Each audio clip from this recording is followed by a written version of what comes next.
whole entire place will go crazy. So we've been talking about defense. As baby. Good morning to everybody out there getting off their graveyard shifts. If you're at work, good morning to you. If you're getting ready for work, if you're on the roadways, good morning to everybody out there listening on the Odyssey app, Comcast Business Text Line, of course, YouTube and Twitch. We love you all. We love Jason Aponte, one of the many great 49er content producers. He's all over the place on Twitter, man, representing for the Niners, Sprint Right Pod, Niners Nation. He's everywhere. And I wonder, because he's full of himself now because he got Aaron Judge and the Yankees hitting 61. I mean, I don't They're blame going him. to the playoffs, and the Giants, they're trying to battle to get to 500. I don't know what they're doing. Oh, my God. Let's start right John here. Sterling. Let's start right here. Okay, we were having a debate because we're talking about through 3 games, this looks like a really good defense. No doubt. Elite is what I would say. They haven't had a true test. It's really early. In the last 20 years or so, we narrowed it down 2011, 2012, 2019, and obviously this year's version in terms of the best defenses of the last 20 or so years from the 49ers. Which defense are you taking? Well, first of all, thank you guys for having me, man. It's honor and a pleasure. And yeah, Aaron Judge is 61, but I think we know who the home run king is. It's Barry Bonds. Thank you. Barry Lamar. That's coming from a Yankee fan, everybody. From a Yankee fan. From the Bronx as well, too. From the Bronx. There we from go. the Bronx. So, yeah. There it is. Not Benny Blanco from the Bronx. No. No, we don't do that, actually. But no, if you want to be prisoner for a moment, and I'm going to just take this defense, and here's why. Okay. Jimmy Ward hasn't played one snap. Eric Armstead didn't make this game either as well, too. Jason Verrett could possibly be in there, right? And Samuel Womack starts, and now Diamador Lenoir steps in, and he plays well. You're talking about insane depth in the secondary now when Jason Verrett returns, Jimmy Ward returns, and then Eric Armstead coming back and getting himself back acclimated. I really don't see how this defense wouldn't be the best in this time period unless there's barring some sort of injury. And knock on wood, hopefully that doesn't happen. Right. But Nick Bosa is on his way to a historic season as far as pressures and sacks. I think that there is no way to look at anybody on all those other defenses as far as Alden Smith was incredible, but Nick Bosa, what he's doing right now is he could be one of the top 1, 2, 3 football players in the world at any position if he continues his rate. So yeah, and throw in the fact that DeMeco Ryans has largely become the best defensive coordinator in the league. I mean, on 3rd and 14, right? Let's just say this, and I don't want to disrespect the great Robert Saleh. But on 3rd and 14, what you would have normally seen from this defense in 2019 was just everybody drop back into cover 3 and just make the front 4 go get him. He's sending pressure on 3rd and 14 and sending guys. You know why? He's dialing it up at the right time, and he's not taking his foot off the gas. The defense is the least of my worries with this team. Wow, 20, that's a good point. You made a lot of excellent points there. Don't forget about Vic Fangio, another great defensive coordinator in 2011. That was another team that did not blitz. No. They didn't have to because of Justin Smith and Alden Smith, Ahmed Brooks, and, of course, Ray McDonald in the middle, Isaac Sampawaga. That was a great man. We're talking about some great defenses here. But time is early. It's too early to tell. Denver struggling on offense. We know about Geno Smith in Seattle, but you play with who's on the schedule, Justin Fields in Chicago. And the problem I have with this defense so far, Chicago went crazy with those 3 straight touchdowns. The game got sideways with the Dante Pettis play, but this will by far be their biggest test on Monday. And I still think the Niners defense has an advantage because we know, Jason, Matt Stafford will throw a couple up for the defense. Absolutely. And when you look at the way that their offensive line, I mean, there's so many questions about the 49ers offensive line, but here you're looking at the Rams offensive line. You're looking at no Boom, and you're looking at, there's no Andrew Whitworth. He's not walking through that door for them anymore. So now you're going to see, similarly, even when Whitworth was there, the Rams didn't necessarily blow the doors off the 49ers. They still struggled to score points.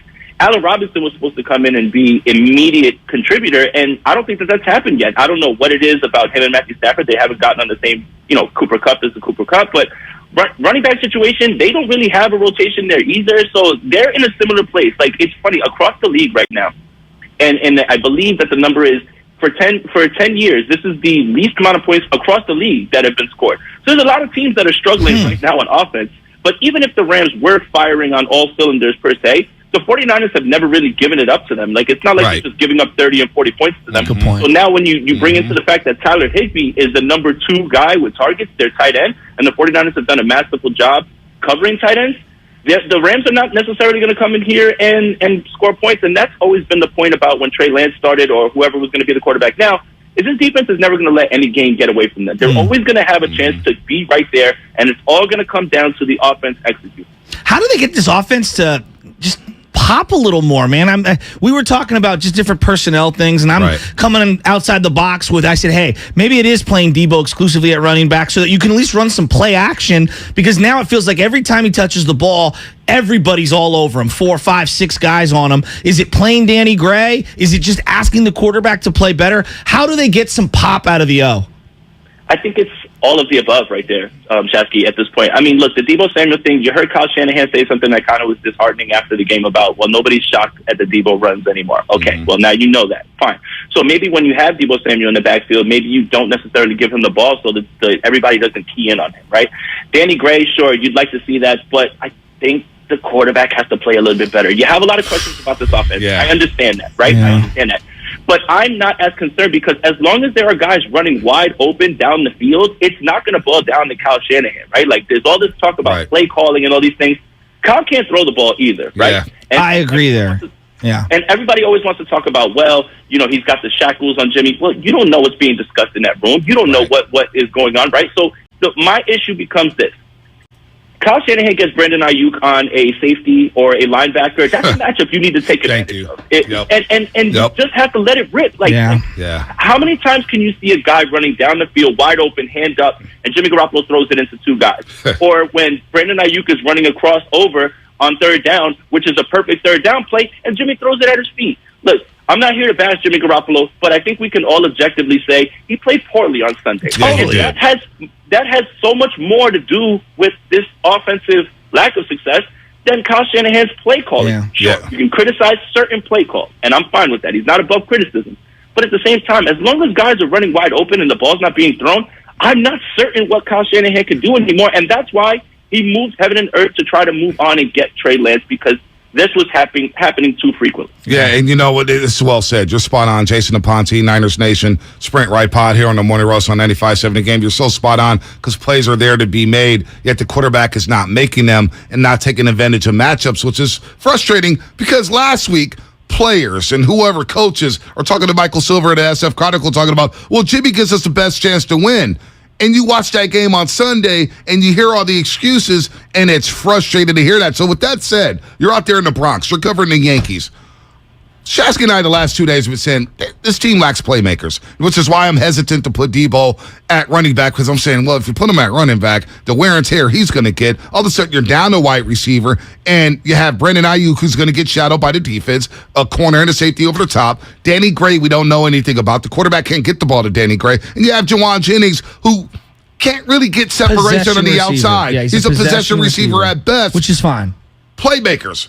What are they saying out there in New York City about Saquon Barkley? Now, it's very premature, but I wonder what's going to happen in that situation where he's going to be a free agent after the year, and we have no idea if the Giants want to pay a running back. And to echo that, in 2019, when we could clearly see, hey, wide receiver's a problem, they traded for Emmanuel Sanders during the middle of the year. If you're a win-now team, I'm looking at this team, I don't know if Elijah's coming back.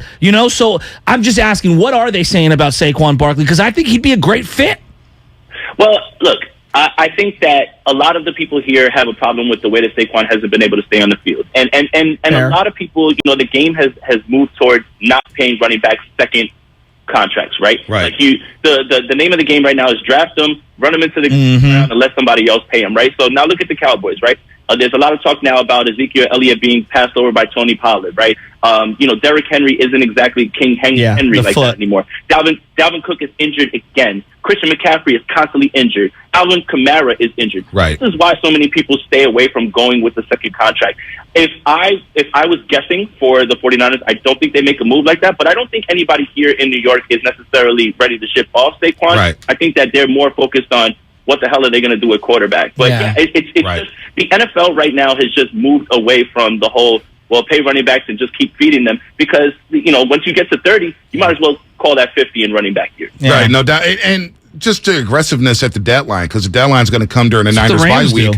October 30th is going to come, and then, the deadline's November 1st. Last year, we saw like 10 different moves around the deadline. We saw Von Miller get shipped to help the L.A. Rams from Denver. He goes to L.A. and wins the Super Bowl. Beckham gets cut by the Browns. He becomes an L.A. Ram.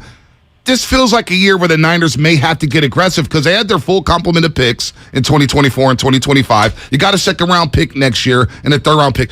I almost feel like they need to get aggressive and just surround Jimmy with playmakers and make it as easy as possible as if he's a rookie or a second-year quarterback like Trey Lance. Yeah, and that's the advantage of having him at this discounted rate. Even though his numbers are going to go up the more he plays, it's still a discounted rate down from the $26 million. So you have flexibility to play around with. Don't forget the cap is going to increase next year too. I mean, I would love to see the 49ers go ahead and do that. One thing I think we're kind of overlooking at this point is George Kittle's first game back. Yeah. Now, he's probably getting himself up to speed. The only thing that I would say that is a little bit concerning now is that now that Trent Williams is out, how much is George Kittle going to have to be in there to block now at this point? That's big. I mean, from what you saw in the game the other night, because I'm blown away how much they get this guy to block. And I get it. That's part of his game. And it's what makes him so valuable. But I don't pay guys to block at the tight end position. I pay him to catch passes and take routes. He just didn't look like he had any juice. Am I the only one there? Or is that just I'm looking that he doesn't get enough targets to where he could show that he's running through people still? No, I think that's very fair. And I think that, again, it was his first game back. He had missed so much time because of the injury as well, too. So we have to give him at least a little bit of leeway there. And you know what? This may sound like a cop-out. I kind of want to give Jimmy Garoppolo a little bit of leeway as well, too. But it kind of makes me feel bad when I hear, well, it was like riding like a bike. And then all of a sudden this week, it's like, oh, well, we were rusty. And also, for the people that tell me, well, he hasn't had the playbook, which page in the playbook says, the end zone is 10 yards only. But yeah, I think that we need time to figure this out, and I think that's what the glass half full approach is that I'm going to take. Right? It's 1-3 right now. It's 1-2 right now. Right in week 3, you have the Rams, you have the Carolina Panthers, you have the Falcons, and sandwiched right after that is the Chiefs. So you have bookended 2 really good teams. But if you find a way to get this done on Monday Night Football, you really have a chance to go on a little mini run here before you get to the Chiefs, because let's just face it, the Panthers aren't very good, the Falcons aren't very good, and this defense, regardless if the offense isn't clicking, will be able to overcome those 2 teams, and then you get the real test. Hopefully by then this offense is kicked in. So, look, the sky isn't falling. Don't light everything on fire, right? Like, the season's not in the balance right here. You would love to have this win, and hopefully an extra day on Monday Night Football helps this offense kick into gear, but it's still right there all in front of you. And need I remind you, the NFC West isn't being run away. I mean, Arizona should be 0-3. Yeah. Thank you, Las Vegas Raiders. Seattle's terrible. And the Rams aren't exactly blowing the doors off of people either. So no one's running away with this division. It's still right there in front of the 49ers. Doesn't it feel like if they go into the bye week 4-4, that's a win for the Niners, considering all the turbulence this season? They could be 4-4 going into the bye week. Then you play a Chargers team that's going to be without Joey Bosa for a long time. As you mentioned, Arizona's been a mess. The Saints can't do anything offensively with Jameis Winston. My goal is just be 4-4 by the bye week and see where you're at. See where you're at before the trade deadline. Right, 100%. That's exactly how you should feel. And this is such a week-to-week league, not only with the way the teams play, but injuries shape how these teams are being brought up, right? Like you just mentioned it. When you look at the schedule and you went down the line, you said, well, the first 2 are wins for the 49ers. Well, we know how that worked out. They went 1-1. And then you say, oh, the first test is Denver. But then you realize that Denver hasn't actually been sharp offensively. Right. So that changes the way you look at it. So that's why you don't get too carried away with wins, loss at the beginning of the season when you see the schedule, because week to week, an injury here, the team's not performing there, teams change and they don't look that good. You don't pray for injuries, but that's just the nature of the league. Jason. Good stuff, man, as always, man. We love having you on the roast. Great stuff. Our roasters love you, man. Check out Jason at Niners Nation on Twitter, of course, and Sprint Right Pod. Jason's all over the 49ers, and he's all over Aaron Judge, who may be a future Giant. We'll hope. Look, I will say this, and look, if he does end up going back home with the Giants, I will be happy for him. He deserves every single dollar. I'll be happy for you guys, and I'll be rooting for him to be the first righty to put it in McCovey coat. There we go. There it is. Look at that.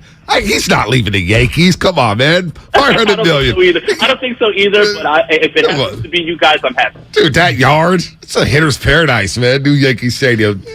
Buster's his favorite player. I don't know. We'll Thank see you, about Jason. that. Jason, good stuff, man, as always. I appreciate you. All right, Jason Aponte here on the Morning Roast on 95.7 The Game. Said a lot of good things. We'll take this defense. He would take this defense now over all those defenses. I think it's interesting because it's such a pass-happy league, right? Right. I do believe that when you look at the secondary, like even the 2011, 2012 teams, let's start there. Hard hitting. Weren't necessarily pass coverage. No. In terms of secondary. No. Carlos Rogers had a monster year that year. Terrell Brown started to come on, but they weren't guys that like locked down anyone. Right. They were more like smarts and guile and things like that. And then they're going to bend don't break. And we're going to thump the crud out of you. Right.